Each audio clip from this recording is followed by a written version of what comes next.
Sometimes people ask me if Bitcoin and Ethereum are like Coke and Pepsi, or like an apple and an orange. And sometimes I joke that it's like an orange and a computer, but it's actually more like a non-graphing calculator and a computer.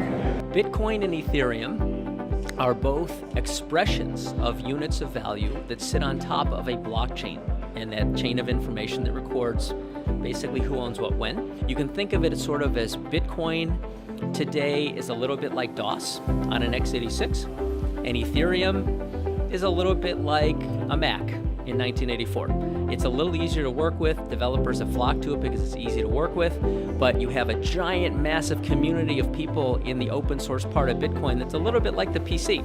So they're both going to exist. The PC and the Mac both had great futures ahead of them. You can think of Bitcoin like a calculator. It's very good at moving numbers from here to there. How much Bitcoin do you have?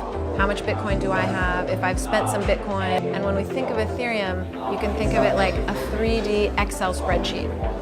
It can still do what a calculator does. It can still move numbers from here to there. But you can go into an Excel spreadsheet and you can make some of the cells pink, and you can make them in bold, and you can add formulas. So it's like a programmable calculator.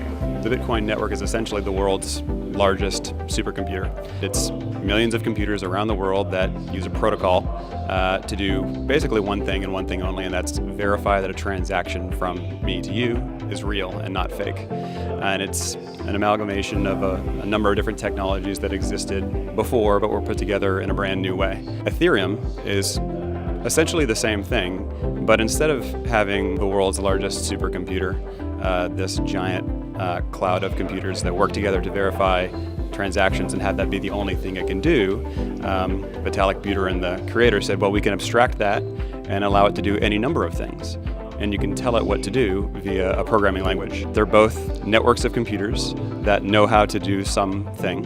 In Bitcoin, it's verify transactions. In Ethereum, it is run a computer language to do any number of things that you might tell it to do. Bitcoin was the first blockchain system, and it is it has a currency associated with it. It's a proof of work based network, and it has a scripting system that did a lot for when it was built, but it's quite limited in what it can do on purpose.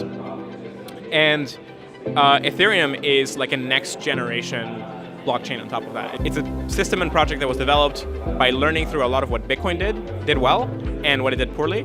And it's kind of like, you can think of it kind of like a V2, a much more improved system in a bunch of directions. Now, there's certain things that Bitcoin has that Ethereum doesn't. Like, I think Bitcoin has broader and greater adoption for now, but Ethereum is growing super fast, and that may not be the case for much longer.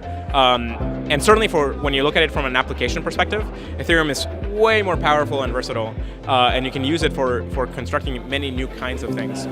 Certainly any groups that want to issue any kind of digital asset, it is much easier to do so on top of Ethereum.